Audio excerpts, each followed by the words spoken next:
Welcome to the deep dive. Today, we're plunging headfirst into a concept that's definitely gaining a lot of traction: empaths. We're talking about individuals who often describe this, profound ability to perceive and even internalize the emotional, sometimes energetic states of others. It's fascinating, but often really misunderstood, right? Absolutely. It's a term you hear everywhere now. Exactly. So our mission today is to unpack what an empath truly is. We're looking at it from, multiple angles: psychological, neurological, even spiritual perspectives. Right. We want to understand why people report needing protection, explore the techniques they use, and offer some critical, maybe empowering insights. We've sifted through a whole stack of sources, articles, research to distill the key stuff, maybe find some surprising facts, and give you a shortcut to being really well informed. And I think this is a great opportunity for you, the listener, to get some clarity on something pretty complex that honestly touches on daily life, whether it's you or someone you know. Understanding this can shed light on a lot. Okay, so let's get into it. When we talk about empaths, what exactly are we trying to nail down here? Maybe start with the psychological view. Where does that conversation begin? Well, from a psychological standpoint, the traits people often describe map very closely onto something called sensory processing sensitivity, or SPS. It's a well-researched, innate temperament trait. SPS, okay. Yeah, and individuals high in it are called highly sensitive persons, or HSPs. And it's crucial to get this. It's not a disorder. It's a normal biological variation, like having blue eyes, found in about, say, 15% to 30% of the population. 15 to 30%, that's quite a chunk. It is, yeah. Dr. Elaine Aron, who's really the pioneer here, she uses the acronym DOES to define it, D-O-E-S. Yes, I've got it. So DAY is for depth of processing. HSPs just process everything more thoroughly. Information, experiences, stimuli. It leads to a rich inner world, great insights, but it can also mean overthinking, maybe slower decision-making sometimes. Okay, deep processing. Makes sense. Then O is for overstimulation. Because they're processing so deeply, they get overwhelmed more easily by sensory input. Bright lights, loud noises, chaotic social scenes. It's just too much data coming in. Right, that feeling of needing to escape a noisy party or something. Exactly that. It leads to a real need to withdraw and recharge. Then E is emotional reactivity and empathy. HSPs feel emotions more intensely their own, and they pick up on others' feelings very strongly. They're often moved deeply by art, music, and they have this heightened empathy, noticing subtle nonverbal cues others miss. So it's a double-edged sword, that intensity. It can be, yeah. And finally, S is for sensing the subtle. Just a heightened awareness of minor details in the environment or nuances in social situations that, most people just wouldn't register. Okay, and you said it's not the same as introversion. Right. That's a common misconception. About 30% of HSPs are actually extroverts. And it's also distinct from things like neuroticism or shyness or sensory processing disorder, which is a different clinical thing. SPS is just a basic temperament trait. That's a really clear psychological picture. But what's happening upstairs in the brain? Is there a neurological basis for all this? Oh, absolutely. And this is where it gets really interesting, I think. Neuroscience points towards the brain's mirror neuron system. Ah, mirror neurons. Heard of those? Yeah, they're fascinating. These specialized brain cells fire both when you do something or feel something and when you see someone else doing or feeling the same thing.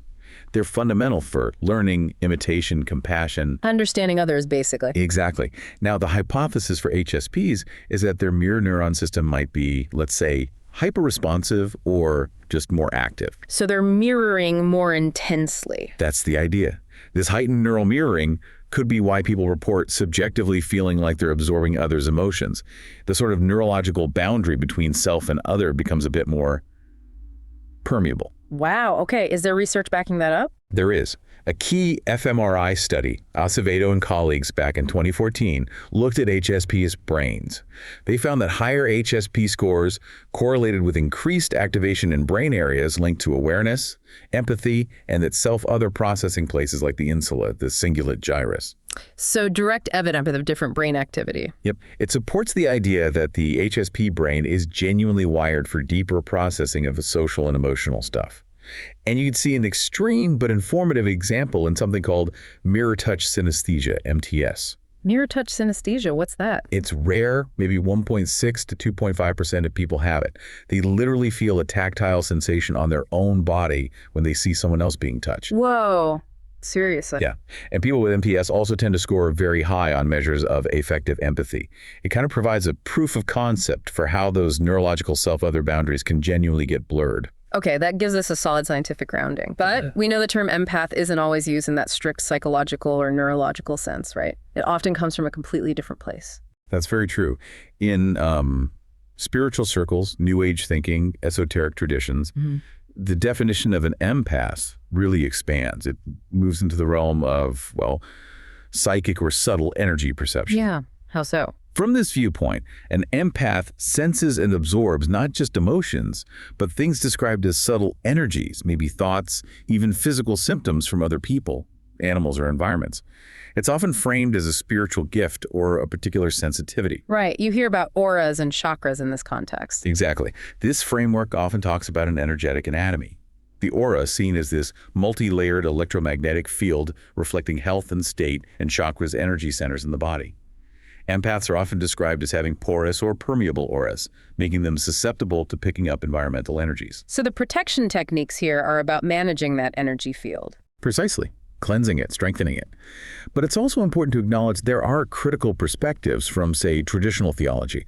Some views within Christianity, for example, might see claiming these kinds of abilities as problematic, suggesting the traits are better explained by God-given temperament, maybe aligning with the HSP idea, or even psychological factors like insecure attachment patterns learned in childhood rather than a paranormal thing. So very different ways of explaining a similar felt experience. Exactly. You have the HSP concept from academic psychology and the empath concept from spiritual and popular culture, both describing this high sensitivity and intense attunement, just using different language, different frameworks. Okay.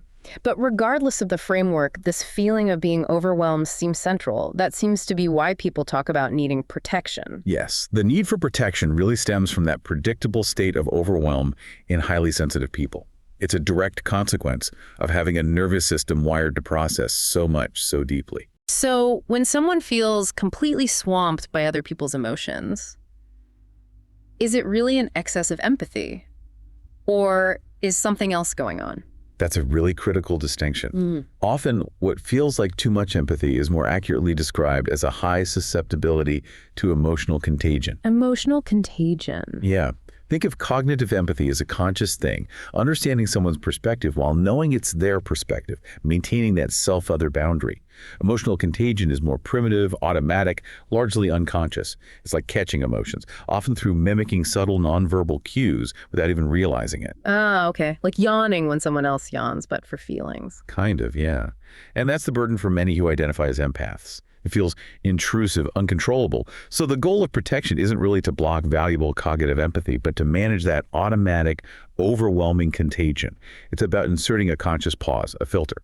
Right. And it sounds like this isn't just mental. Does it take a physical toll? Oh, absolutely. It really does affect the body. For an HSP, that constant deep processing puts a huge load on the central nervous system. It can lead to chronic hyperarousal, always being on alert. Which must be exhausting. Totally. The consequences are real.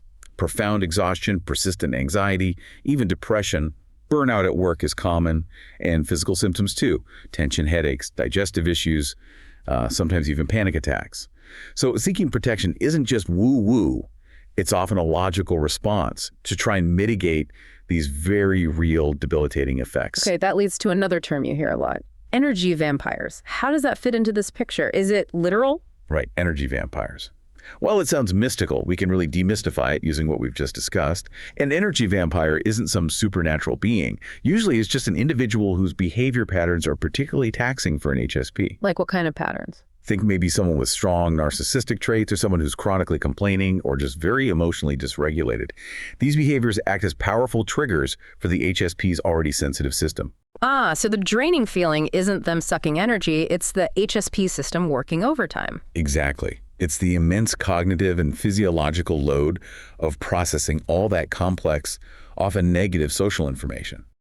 The HSP's brain is firing on all cylinders, their nervous system is highly activated, and that consumes significant metabolic resources. That's what leads to the feeling of being drained, that profound fatigue. That makes so much sense physiologically. But what about those porous boundaries people talk about? Are people just born with those? That's a great question. Sometimes those porous boundaries aren't necessarily innate. They can actually be learned survival mechanisms, often from childhood. How so? Well, imagine growing up in a volatile environment or with caregivers who are emotionally unpredictable or invalidating. A child in that situation might become hyper-attuned, hyper-vigilant to the caregiver's emotional states just to anticipate threats or needs. To stay safe. Right? And that pattern of hyper-attunement, of sort of defaulting to absorbing other states to navigate the world, can persist into adulthood. So the work then isn't just about building external walls, but maybe involves some deeper healing, addressing those learned patterns, developing healthier boundary skills internally. Okay, so the problem, the overwhelm, the why behind it, that's becoming much clearer. Let's pivot to the how, the techniques people use. You mentioned there's a whole range. Indeed. We can broadly group them into two main categories. There are the, let's say, evidence-informed psychological and behavioral techniques, and then there are the more traditional metaphysical or visualization practices. What's fascinating is how they often aim for similar outcomes, establishing boundaries, reducing stimulation, regulating the system. Okay, let's start with the psychological and behavioral ones, the practical, everyday stuff. What's in that toolkit? A cornerstone is definitely boundary setting and assertiveness. This is about consciously knowing your limits and communicating them. A huge part of this is learning the power of no. Just saying no. Sounds simple, but it's hard for many people. It really is. Learning to decline requests without feeling guilty, realizing no, is a complete sentence. It also includes time and proximity management, consciously limiting exposure to draining people or situations, even just physically moving away if you need to. Yeah. And then there's assertive communication. Clearly, calmly stating your needs, like, I need some quiet time after that intense meeting, Yeah. Using I statements, CBT principles can be helpful here too, challenging beliefs that you have to please everyone. Okay, boundaries. What else? Next up, mindfulness and grounding practices. These are huge for anchoring you in the present and calming the nervous system. Simple mindful breathing, just focusing on your breath, can interrupt that emotional contagion spiral. A specific technique, like box breathing. In for 4, hold for 4, out for 4, hold for 4. That's the one. Super effective for downregulation. Regular meditation and body scans help you observe thoughts and feelings without getting swept away, which is key for figuring out, is this feeling mine or someone else's? And grounding or earthing, literally connecting physically with the earth, walking barefoot on grass, sand. It sounds simple, but it can really help discharge that built-up nervous energy.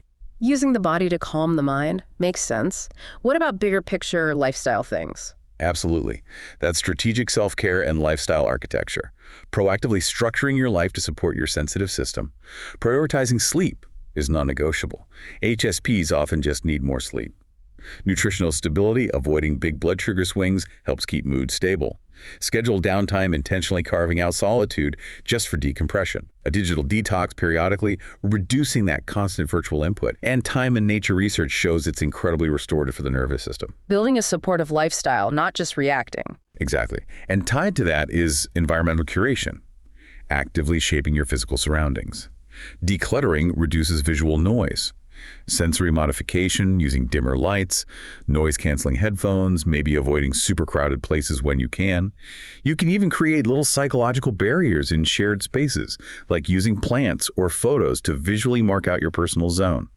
It sounds small, but it can create a sense of safety. These are all really practical, tangible strategies, but you mentioned another category, the more metaphysical or visualization techniques. What do those look like? Yes, these often use focused intention and mental imagery.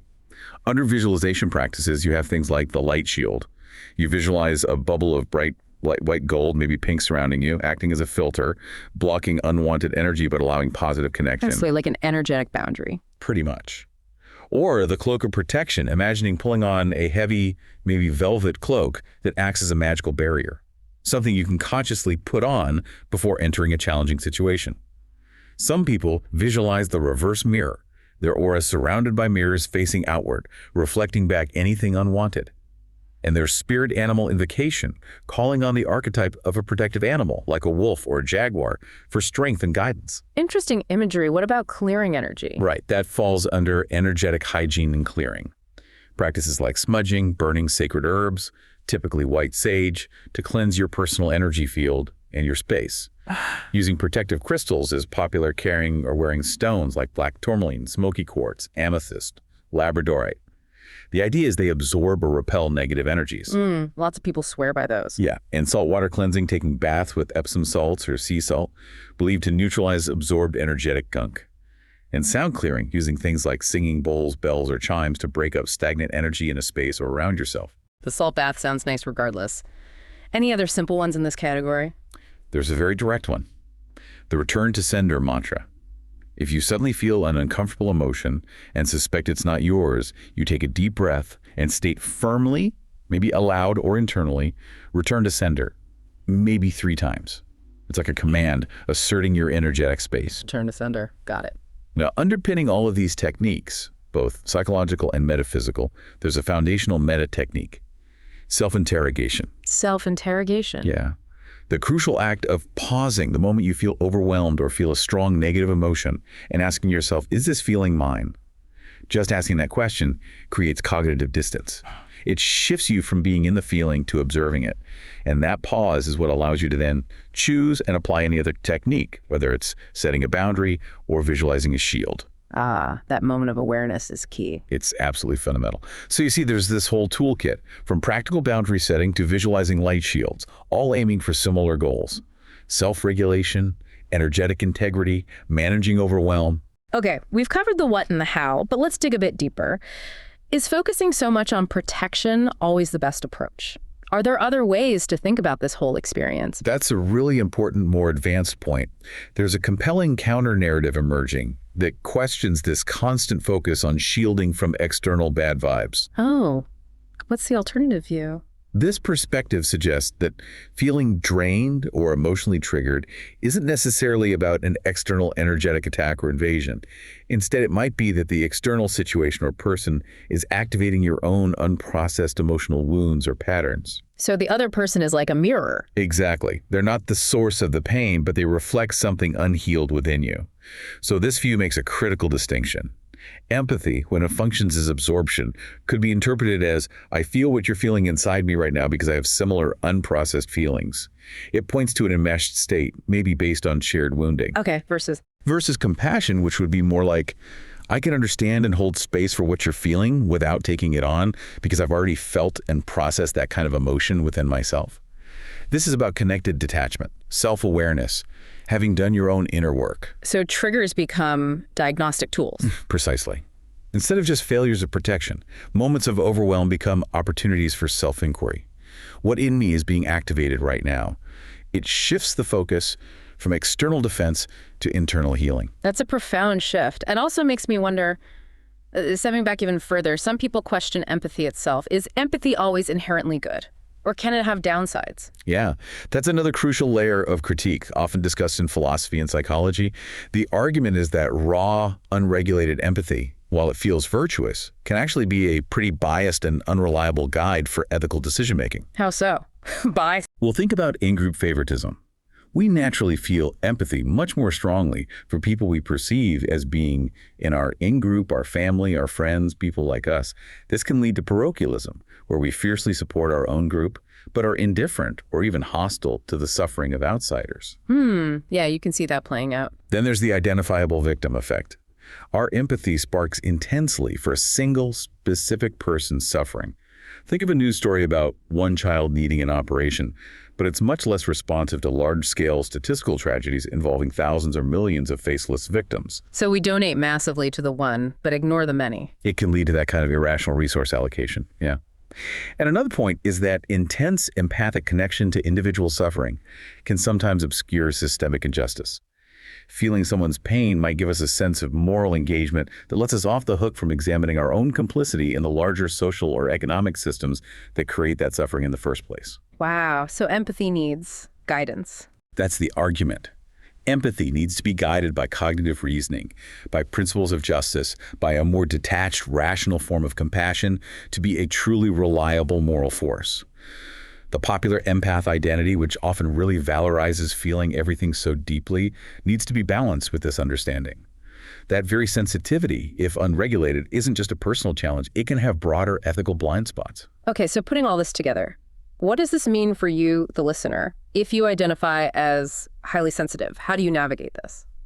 Well, I think the ultimate goal shifts. It's less about maintaining a permanent shield and more about cultivating a resilient, well-regulated internal state.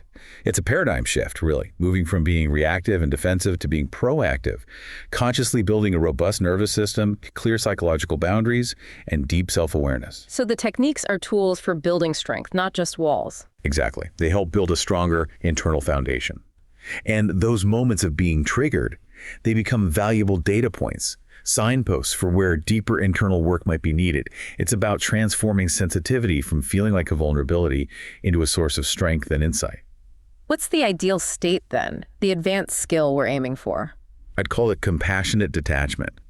It's that ability to stay open-hearted, present, connected to others, using that valuable cognitive empathy and compassion, but without getting enmeshed in their emotions or overwhelmed by that automatic contagion. Finding that middle path. It's the balanced middle path, yeah, between being totally porous and being cold or shut down. And it's a skill. It's built through practice, through mindful application of all these psychological tools and introspective work. Okay, this sounds like a journey. For listeners wanting practical steps, how can they start building their own personalized approach, their own toolkit? It really begins with becoming a curious, compassionate observer of yourself. First step, identify your triggers and sanctuaries. Start noticing, maybe even journaling. What situations, people, or environments consistently lead to overwhelm? And conversely, what activities, places, or interactions genuinely restore and recharge you? Get specific. Know thyself, basically. Pretty much. Second, experiment with a range of techniques. Don't just read about them. Pick a few that resonate from both the psychological behavioral list and the metaphysical visualization list, if that appeals. Try them out consistently for a week or two. See what actually works for you in different contexts. It's personal. And your go-tos. Exactly. Which leads to the third step. Build daily practices and rescue routines. Integrate small, proactive habits. Maybe it's 5 minutes of grounding breathing every morning. And establish a rescue routine, 2 or 3 techniques you know you can deploy immediately when you feel that overwhelm creeping in. Practice them when you're calm, so they're ready when you're not. Practice makes perfect, or at least prepared. Right. And finally, perhaps most importantly, embrace the deeper work. When you do get triggered, try not to see it as a failure. See it as feedback, an opportunity. Ask, what's this showing me about myself? Use it to guide your deeper self-inquiry, maybe through journaling, therapy, mindfulness, whatever works for you, to heal those underlying wounds or patterns that get activated. So it's an ongoing process of growth. It absolutely is. But this integrated, proactive, personalized path is what really transforms sensitivity. It stops being just a vulnerability and becomes a source of profound strength, creativity, wisdom, and ultimately more meaningful connection with the world and yourself. Wow, okay. What a deep dive this has truly been. We've gone from, brain science and psychology with HSPs to auras and energy fields and critically examining empathy itself, emotional contagion versus compassion. There's so much there. We really hope that exploring these concepts from the scientific to the spiritual helps you, our listeners, make sense of your own experiences with sensitivity and overwhelm. Maybe it offers some new ways to navigate your world. And as we wrap up, here's maybe one last provocative thought for you to chew on. If unregulated empathy can be a moral liability, focusing our care too narrowly, what then is our true ethical responsibility when we encounter suffering? How do we cultivate a wise, effective compassion that truly serves everyone, not just those who happen to be closest or most visible to us? That's a big question. It is. Something to think about. Thank you so much for joining us for this deep dive into the really fascinating world of empaths and protection.